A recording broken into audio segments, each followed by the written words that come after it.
The old cargo ship Star Wanderer limped into port like a wounded animal. It tall, covered in patches of mismatched metal, reflected the starlight in different shades of gray. As it approached the docking bay of Centauri Station, several sleek vessels moved away, their captains not wanting their beautiful ships anywhere near what they saw as space junk. Inside the ship's bridge, Captain Tom Rogers watched the docking lights with tired eyes. At 32, he was young for a cargo ship captain, but the past 6 months had aged him considerably. He had inherited the Star Wanderer from his Uncle Jack, along with a mountain of debt that seemed to grow bigger with each passing day. "Primary docking thrusters failing again," called out Blue from the pilot's seat. The alien's four-fingered hands danced across the controls, compensating for the failing systems. Like his name, his skin had a pale blue tint that seemed to shimmer under the bridge's harsh lighting. Switching to backup systems. "How bad is it this time?" Tom asked, already knowing the answer wouldn't be good. "Worse than last week, better than tomorrow will be," Blue replied with what passed for a smile among his species. He had served as first officer on the Star Wanderer for 15 years, staying on even after Tom's uncle passed away. His loyalty meant everything to Tom, especially since most alien crew members would have jumped ship long ago. The ship shuddered as Blue engaged the backup thrusters. From somewhere deep in the engine room, a loud bang echoed through the hull, followed by a string of creative cursing in multiple languages. "Red's fixing it," Blue announced unnecessarily. Their engineer, nicknamed for his crimson scales, had an almost magical touch with the ship's systems. Even though the Star Wanderer was held together with spare parts and prayers, Red somehow kept it flying. The ship's communications panel crackled to life. "Cargo vessel Star Wanderer, this is Centauri Station Control. Please use docking bay 17, the one near the waste management facility."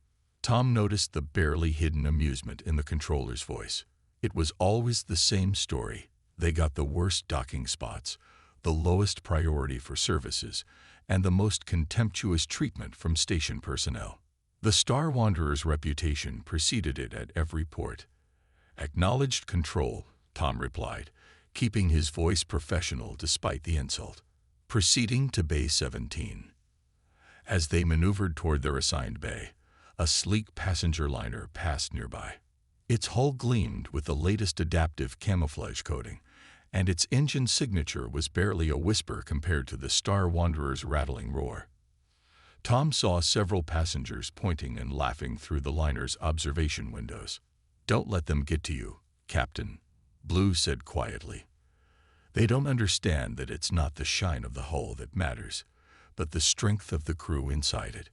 Tom nodded, grateful for Blue's words, but still feeling the sting of embarrassment. The Star Wanderer might be ugly, but it was his. More importantly, it was all he had left of his Uncle Jack, who had taught him everything he knew about space travel. The ship docked with another shudder and a screech of protesting metal. Red's voice came over the intercom immediately. "That's another stabilizer gone. We've got maybe 3 more docks before the whole assembly needs replacing." "Add it to the list," Tom sighed. The list of needed repairs was already longer than their current cargo manifest. "Speaking of cargo, what's our delivery schedule looking like, Blue?" The first officer pulled up a holographic display, its image flickering unstably. "We've got industrial replicator parts for the mining colony on Proxima B. They're paying well, but—" he hesitated. "But what?" "But they specifically requested fast delivery. Their production line is down until they get these parts." Tom ran a hand through his hair in frustration. The Star Wanderer was many things, but fast wasn't one of them. "How long do they expect delivery to take?" 3 days standard time." 3 days? Tom almost laughed. "In this ship, we'd need a miracle. Or a really good engineer." Red's voice came through the intercom again. The engineer had obviously been listening in. "I might be able to coax a little more power from the engines, but we'll need parts. Good ones this time, not the recycled junk we've been using." Tom checked their accounts on his tablet. The numbers that stared back at him were not encouraging. They had barely enough credits to fuel up, let alone buy quality parts. But if they didn't make this delivery on time, they'd lose not only their payment, but also their reputation for reliability. The one thing they had going for them. "How much do we need for parts?" he asked Red. 5,000 credits minimum. And that's if we can find a dealer willing to sell to us. 5,000 credits they didn't have. Tom closed his eyes, remembering his uncle's words. "Space finds a way to test you, boy. The trick is to be stubborn enough to pass those tests." A commotion outside drew their attention. Through the viewport, they could see a group of dock workers pointing at their ship and laughing. One of them was making exaggerated coughing gestures, mocking the Star Wanderer's sputtering engines. "Permission to go out there and educate them about respect?" Red asked, only half joking. His species was known for their physical prowess, and even dock workers knew better than to anger a crimson-scaled engineer. "Denied," Tom said firmly. "We can't afford any trouble." He stood up from his captain's chair, straightening his worn uniform jacket. "I'm going to see if I can negotiate with the parts dealers. Maybe someone will extend us credit based on this delivery contract." Blue looked concerned. "The last 3 dealers we talked to said they'd rather sell to space pirates than risk not getting paid." "Then I'll find a 4th dealer," Tom said with more confidence than he felt. "Keep working on the ship. We've got 3 days to do the impossible." As he walked through the ship's corridors toward the airlock, Tom's hand brushed against the lucky coin in his pocket. Another inheritance from his uncle. The metal was worn smooth from years of nervous handling. He pulled it out and looked at it, remembering how his uncle would flip it before making big decisions. "What would you do, Uncle Jack?" he whispered to himself. "How did you keep this old girl flying when everything was against you?" The coin, naturally, didn't answer. But as Tom stepped out onto the station's deck, he held his head high. The Star Wanderer might be a joke to others, but it was his joke, his responsibility, his home. And somehow he would find a way to keep her flying, just like his uncle had done for all those years. He just hoped he could figure out how before their luck, their credit, and their time ran out. Tom trudged back to the Star Wanderer after 4 hours of rejected credit applications and mockery from parts dealers. His boots dragged against the station's metal floor, each step heavier than the last. The lucky coin felt like a dead weight in his pocket. As he approached his ship's airlock, he noticed something odd. The access panel beside the door was open, revealing old wiring that shouldn't have been there. Modern ships used crystal matrices for their control systems, not copper wiring. "Red," he called out, expecting their engineer to appear and explain whatever repair work was happening now. No answer came. Tom touched the ancient keypad, another outdated feature, and the airlock slid open with a hiss. The corridor beyond was dimly lit, emergency lights casting long shadows on the walls. Power must be down again, he thought. But something wasn't right. The shadows moved differently, and there was a smell in the air, old oil and metal, like a mechanic's workshop. Tom had walked these corridors hundreds of times, but now they felt different, almost alive with hidden purpose. He followed his nose, letting the unfamiliar scent guide him. It led him to a section of wall panels near the cargo hold that he passed by countless times before. But now, in the emergency lighting, he noticed faint wear marks on the floor, scratches that suggested this panel had been moved many times. Tom ran his fingers along the edge of the panel. There, a slight catch, almost invisible unless you were looking for it. He pressed, and with a soft click, the panel swung open like a door. Behind it was a workshop. Not just any workshop, but one that looked like it had been stolen from Earth's Industrial Revolution and shot into space. Old mechanical tools hung on the walls alongside holographic diagnostic equipment. Workbenches were covered with half-finished projects combining ancient human technology with modern alien components. "I see you found it."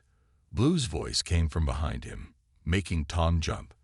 The first officer stood in the doorway, looking both relieved and anxious. "Your uncle made us promise not to show you until you were ready." Ready for what?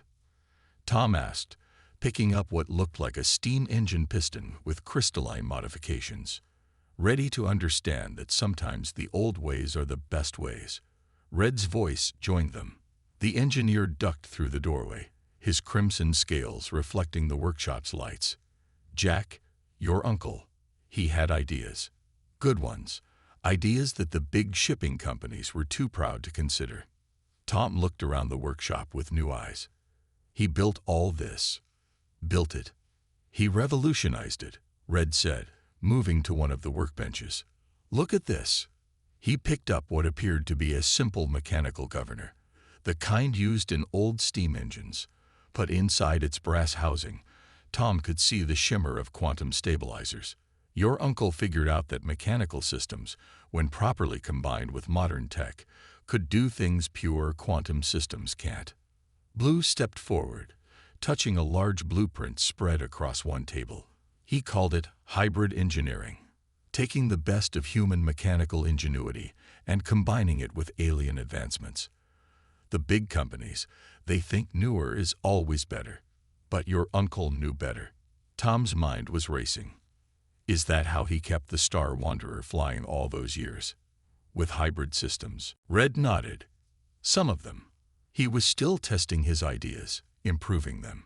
He wanted to prove that human engineering had value, that sometimes the simple solution is the best solution. The engineer's eyes gleamed.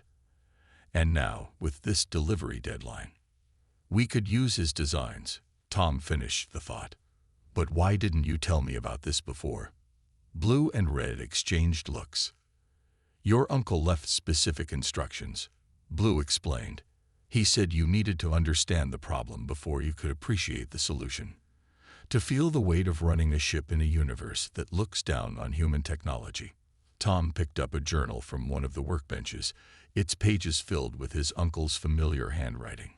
Diagrams and calculations covered every available space, showing innovative ways to combine old Earth technology with alien advancements. He was working on something big near the end, Red said quietly. A way to use mechanical principles to stabilize quantum fields. The big companies spend millions on pure quantum solutions, but your uncle thought he could do it with modified steam engine governors and some clever engineering. Tom flipped through the journal, his excitement growing. Can we build it? We already have most of the parts, Red admitted. Your uncle collected them over years. We just need a few key components, standard ones that won't raise suspicion.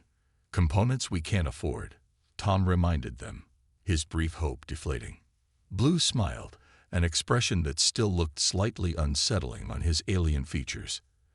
Actually, we can. Your uncle left a small fund for parts, hidden away. Not enough to fix the ship the traditional way, but enough to build his hybrid systems. Why didn't you mention this fund before? It came with the same conditions as the workshop, Red explained. We couldn't tell you until you found this place on your own. Jack was very specific about that. Tom looked around the workshop again, seeing it with new understanding. This wasn't just a collection of parts and tools. It was his uncle's legacy, a way to prove that human innovation still had value in a universe of quantum computers and AI systems. How long would it take to install the first system? He asked. Red's scales rippled with excitement. The power stabilization system is almost ready. Give me 6 hours, and I can have it running. Won't look pretty from the outside, but it'll work better than anything the shiny ships out there are using. Blue finished. Tom picked up his uncle's lucky coin and flipped it, catching it with a smile. Then let's get to work. We've got a delivery to make, and I think it's time the universe learned not to judge a ship by its hull plates. For the next several hours, the three of them worked non-stop in the hidden workshop.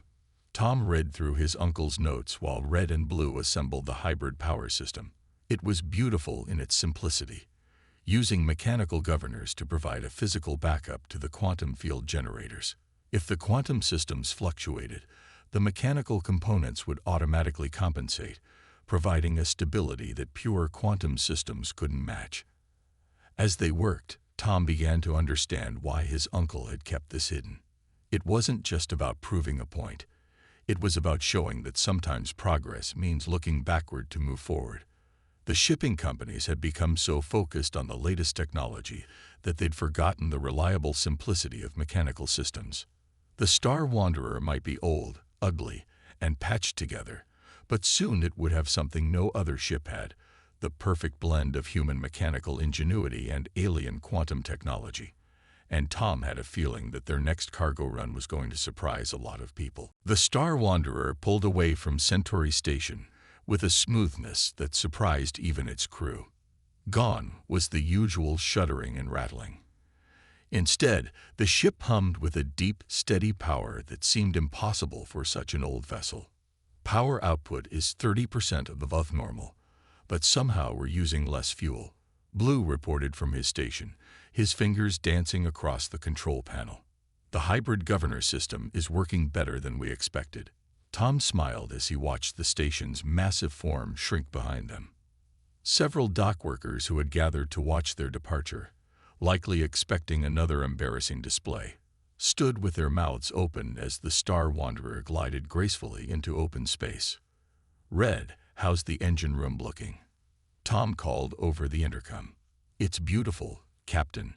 Red's voice came back, filled with genuine joy.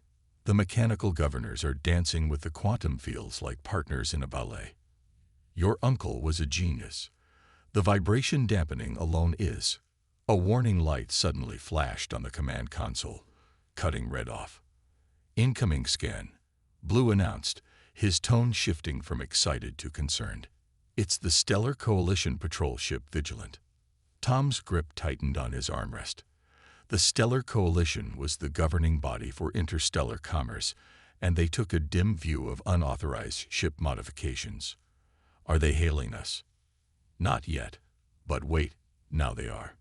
A holographic screen materialized in front of them, showing the stern face of a coalition officer. His uniform was pristine, and his expression suggested he'd just smelled something unpleasant. "Cargo vessel Star Wanderer. This is Commander Wells of the Stellar Coalition.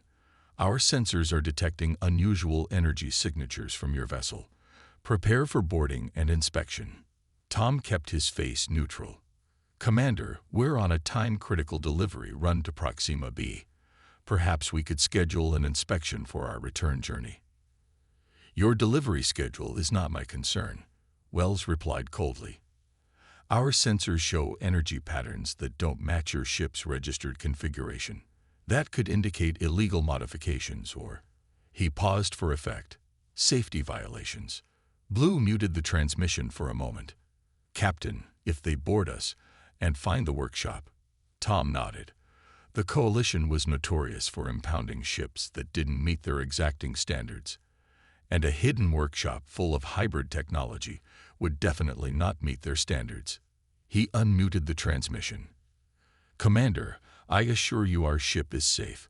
We've simply performed some routine maintenance." "Routine maintenance doesn't produce quantum field variations like these," Wells interrupted. "You will power down your engines and prepare for boarding." "That's not a request." The transmission cut off. Tom immediately hit the intercom. "Red, how fast can you hide the workshop?" "Hide it?" "Captain, there are components integrated throughout the ship now. Even if we seal the workshop, their scanners will detect the hybrid systems." Tom thought quickly. They couldn't outrun a Coalition patrol ship, even with their improvements. The Star Wanderer wasn't built for speed. They couldn't fight. They couldn't hide the modifications. That left. "Blue, what's between us and the Proxima B colony?" The first officer checked his charts. "The Sigma Cloud, a dense region of charged particles and space debris. Most ships go around it because it interferes with quantum navigation systems. But our hybrid systems use mechanical backup components," Tom said, an idea forming. "Red, would our new stabilizers work in the cloud?" There was a pause as the engineer considered it. "Theoretically, yes. The mechanical governors should keep working even if the quantum fields get disrupted. But Captain, flying through the Sigma Cloud is incredibly dangerous. One wrong move, and less dangerous than letting the Coalition impound our ship," Tom decided. Blue, plot a course through the cloud. Red, give us everything the new systems can handle. The coalition ship was growing larger in their rear viewers. They're charging weapons, Blue reported. Non-lethal, but they could disable us. Take us in, Tom ordered. Let's see if they're willing to follow.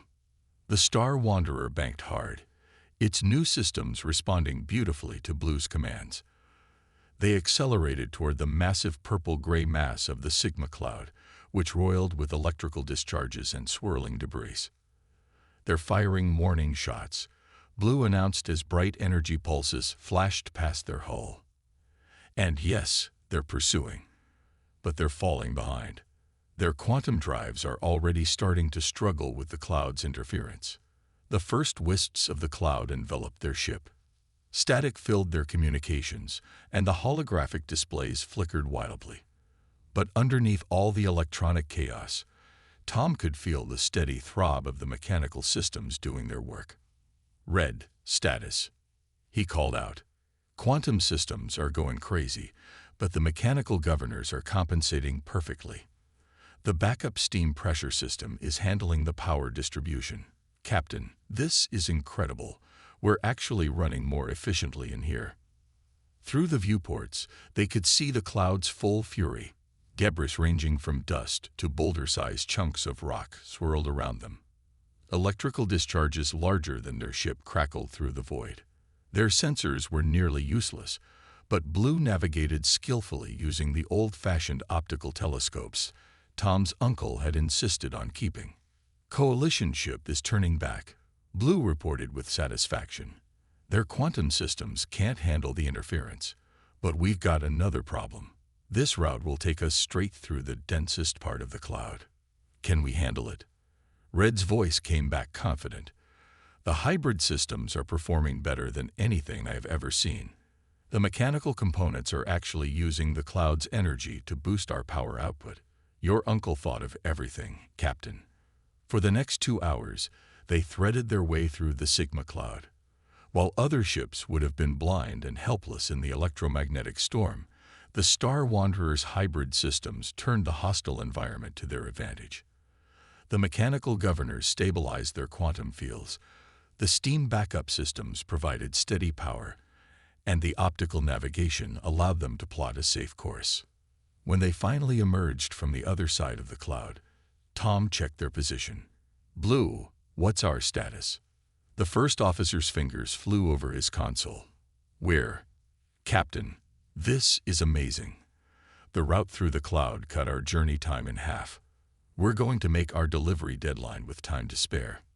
And we've used only a quarter of our normal fuel, Red added. The cloud's energy helped power our systems through most of the journey. Tom sat back in his chair, feeling a mixture of pride and gratitude toward his uncle. The old man hadn't just left them a few clever modifications. He'd given them a whole new way of operating, one that turned their ship's supposed weaknesses into strengths. The coalition will be waiting for us when we return, Blue reminded him. Let them wait, Tom replied. By then, we'll have proven that our hybrid systems aren't just safe, they're better than anything they've got. My uncle knew that sometimes you have to break the rules to show people a better way. As if in agreement, the Star Wanderer's engines hummed contentedly, old and new technologies working together in perfect harmony as they approached their destination. The ship that had been a laughingstock was about to become a pioneer, and Tom couldn't wait to see the looks on everyone's faces when they realized what human ingenuity could really do. The Star Wanderer's arrival at Proxima B's orbital station caused quite a stir. Not only had they made the journey in record time, but their ship was running more efficiently than anyone thought possible. The mining colony's engineers couldn't stop staring at their engine readings, and whispers spread quickly through the station. As Tom supervised the unloading of the replicator parts, a loud alarm suddenly blared through the station. Red lights flashed, and the station's AI announced, "Emergency alert. Major solar flare detected. All ships must evacuate immediately. Station shields engaging in 5 minutes." The docking bay erupted into chaos. Crew members from various ships ran to their vessels, while dock workers rushed to secure loose cargo. Through the station's massive viewports, Tom could see the star Proxima Centauri pulsing angrily, its surface writhing with unprecedented activity. "Captain," Blue called from the ship's ramp. "The station's quantum sensors are showing this is going to be the largest solar flare they've ever recorded. We need to leave now." But Tom noticed something that made his blood run cold. In the bay next to theirs, a passenger liner was experiencing engine problems. Its quantum drive had been partially disassembled for maintenance when the alert sounded. Over 300 people were trapped on that ship. "Blue, how long until the flare hits?" 20 minutes at most. The station's shields might hold, but any ship caught outside them when they go up. He didn't need to finish the sentence. They'd be fried. Tom made a quick decision. "Get our hybrid shields online." Red. The engineer was already rushing toward them. "Captain, remember those shield modifications in my uncle's journal? The ones that combined old-style electromagnetic deflectors with quantum barriers?" Red's scales rippled with excitement. "The ones he designed but never got to test. Captain, they're completely experimental. We don't even know if they'll work." "We're about to find out," Tom said, pointing to the stranded passenger liner. "Can we extend our shield bubble to protect them?" Red's eyes widened as he did quick calculations in his head. "Maybe. The mechanical components should handle the extra load better than pure quantum shields, but we'll need to modify the emitter array right now." "Do it," Tom ordered, then turned to Blue. "Get over there and help them secure their ship for towing. We're taking them with us."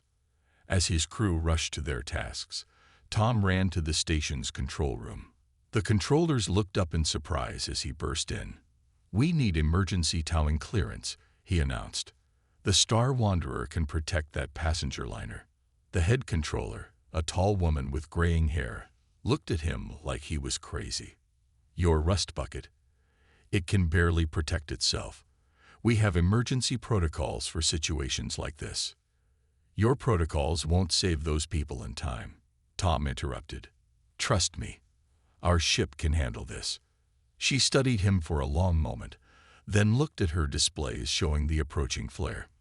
"If you're wrong, you'll kill everyone on both ships. If I'm right, we'll save 300 lives." She pressed her lips together, then nodded sharply. "Granted. But their deaths will be on your head if this fails." Tom ran back to his ship, where Red had already modified their shield emitters. The passenger liner was now attached to them with emergency towing cables, its crew and passengers watching nervously through their viewports. "Shield modifications complete," Red reported. "I've integrated the mechanical backup systems. They'll kick in if the quantum barriers start to fail." "Time to flare impact?" Tom asked as he dropped into the captain's chair. 12 minutes, Blue replied. "Station shields going up in 3 minutes. We need to clear the bay now." Tom hit the ship-to-ship comm. "Passenger liner Valley Forge. This is Captain Rogers. Secure all loose items and brace for emergency acceleration. We're getting you out of here." The Star Wanderer's engines roared to life, their hybrid systems handling the extra load of towing the larger ship. They cleared the station's docking bay just as its massive shields began to engage, sealing the station in a protective bubble. "Flare approaching fast," Blue reported. "Energy readings are off the scale. Normal quantum shields won't stand a chance against this." "Red, route all available power to the hybrid shield system," Tom ordered. "Blue, get us into position with our stern facing the flare. We'll take the brunt of it." The passenger liner's captain came on the comm. "Captain Rogers, our sensors show this flare will overwhelm any known shielding. We should try to reach the station before their shields." "No time," Tom cut him off. "Trust us. Our shields are different." The first wave of the solar flare reached them, making both ships shudder. Warning lights flashed across every console as the quantum portions of their shields began to overload. "Quantum barriers failing," Red shouted. "Activating mechanical backup now." Tom felt the ship vibrate as ancient electromagnetic deflectors powered up, their fields reinforcing the failing quantum barriers. His uncle's design was elegant in its simplicity. When the quantum fields fluctuated, the mechanical systems automatically adjusted to fill the gaps. The main wave of the flare hit them like a hammer. The Star Wanderer groaned as forces beyond imagination battered its hybrid shields. On the main viewer, they could see other ships in the distance desperately trying to outrun the flare. Not all of them would make it. Shield status, Tom called out. Quantum barriers at 20% and falling, Red reported. But the mechanical systems are actually getting stronger. They're using the flare's own electromagnetic energy to reinforce themselves. It's working exactly like your uncle predicted. The ship shook violently as the flare reached its peak. Warning klaxons blared, and systems screamed in protest. But through it all, Tom could feel the steady thrum of the mechanical systems doing their job, protecting not only their ship but the hundreds of lives depending on them. Valley Forge status, Tom called over the comm. We're holding. Their captain replied, disbelief clear in his voice. Your shields are protecting us. But how? This is impossible. Tom smiled, thinking of his uncle. Not impossible, just a different way of thinking about the problem. For 5 more minutes, they rode out the solar storm. When it finally passed, the Star Wanderer's hybrid shields had held firm. The passenger liner was completely untouched, protected by their bubble of combined quantum and mechanical energy. Damage report, Tom asked. Minimal, Red replied proudly. The hybrid systems performed perfectly. Your uncle's design. Captain, this changes everything. No other ship could have survived that flare, let alone protected another vessel. Messages were already pouring in from the station and other ships. How had they done it? What kind of technology were they using? Even the Stellar Coalition vessels that had survived the flare were demanding answers. Tom opened a channel to respond, but paused as his hand touched his uncle's lucky coin. The old man had known this day would come. The day when people would finally see that progress didn't always mean throwing away the old ways.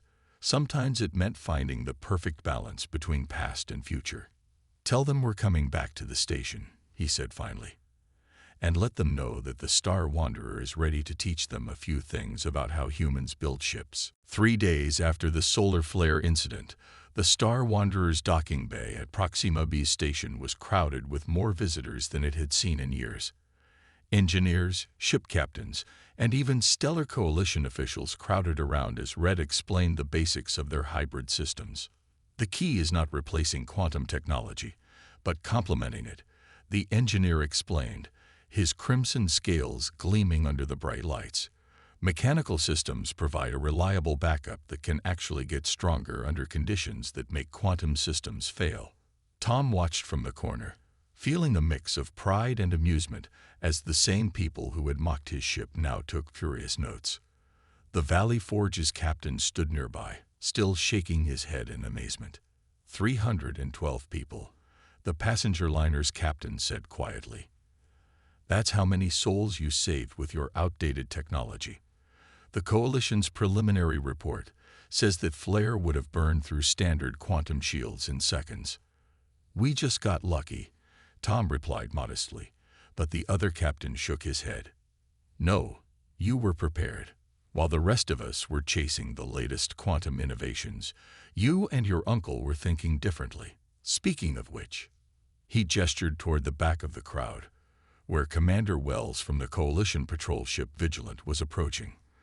The commander's normally pristine uniform showed signs of wear. His ship had barely escaped the flare's edge, even with its top-of-the-line shields.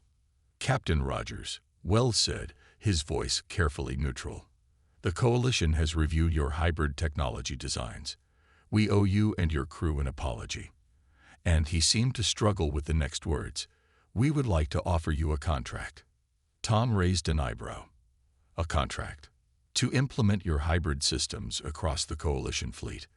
The solar flare proved that our current defense systems have limitations. Your uncle's designs could save countless lives. Wells handed over a data tablet. The Coalition is prepared to offer full legal recognition of your patents, plus a substantial fee for installation and training. Tom glanced at the number on the tablet and tried not to let his shock show. It was enough to not only clear the Star Wanderer's debts, but to upgrade the entire ship. Still, "I'll need some guarantees," Tom said. "This technology stays open source. Any ship that needs it gets it, not just the ones who can afford premium prices." Wells frowned. "Captain, this innovation could be worth billions." "It's worth more as a solution that everyone can use," Tom interrupted. "That's what my uncle would have wanted. We're not looking to get rich. We want to make space travel safer for everyone." The commander studied him for a long moment, then nodded slowly. "I'll take your terms back to the Coalition board, but given what happened with the Valley Forge, I think they'll agree. We can't ignore the fact that your outdated ship saved hundreds of lives when our most advanced vessels couldn't." As Wells walked away, Blue approached with another piece of news. "Captain, you might want to see this." He held up his tablet, showing a message from the Proxima B mining colony. "They want to contract us as their primary cargo hauler. Apparently, a ship that can navigate the Sigma Cloud and survive solar flares is exactly what they need." Tom smiled. The Star Wanderer had gone from being a laughingstock to a trendsetter in less than a week. But there was one more thing he needed to do. He made his way to the hidden workshop, now not so hidden anymore. The space had been cleaned up and organized, with his uncle's journals carefully preserved. Tom pulled out the lucky coin and placed it on the main workbench. "You were right, Uncle Jack," he said softly. "Sometimes the old ways are the best ways, and sometimes the best way forward is to remember where we came from." Red and Blue found him there a few minutes later. "Captain," Red said excitedly, "I've been reviewing more of your uncle's journals. The shield modifications were just the beginning. He had designs for hybrid navigation systems, propulsion improvements, even artificial gravity generators using mechanical principles. How long would it take to implement them?" Tom asked. "With the Coalition contract money and our new cargo hauling jobs." Red's scales rippled with excitement. "We could refit the entire ship, make her into something completely new, while keeping everything that makes her special." "The Star Wanderer 2.0, Blue suggested. "A ship that honors both the past and the future." Tom picked up one of his uncle's journals, feeling the worn cover under his fingers. "No," he said. "She'll keep her old name, but she'll have a new mission. We're going to prove that sometimes the best technology isn't about replacing the old with the new. It's about finding the strength in both." Over the next few months, the Star Wanderer became the template for a new class of hybrid ships. Her once mocked appearance became a badge of pride as more vessels adopted similar modifications. The Stellar Coalition officially recognized hybrid technology as a major breakthrough in space travel, and shipping companies began exploring ways to integrate mechanical backups into their quantum systems. But more importantly, the Star Wanderer's success changed how people thought about progress. The ship that had been ridiculed for its outdated systems had shown that innovation didn't always mean abandoning the past. Sometimes, the most powerful solutions came from understanding and respecting the engineering principles that had served humanity for generations. Tom kept his uncle's workshop exactly as it was, though now it served as both a museum and a classroom where engineers from across the galaxy came to learn about hybrid technology. The lucky coin remained on the workbench, a reminder that sometimes the best luck comes from believing in yourself when nobody else will. And if you visited any major spaceport, you might notice something interesting. Among the sleek, modern ships with their gleaming quantum drives, you'd see vessels proudly displaying patches of mismatched hull plating and mechanical components alongside their advanced systems. They called it the Wanderer style, a testament to the day when an old cargo hauler and its human captain taught the galaxy that true progress means never forgetting where you came from. As for the Star Wanderer herself, well, she still wasn't the prettiest ship in space. Her hull still bore the marks of countless repairs, and her engine still made strange noises sometimes.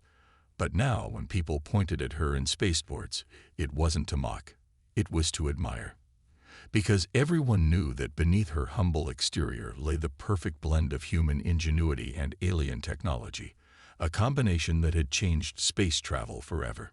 And that was worth more than all the shiny quantum drives in the galaxy.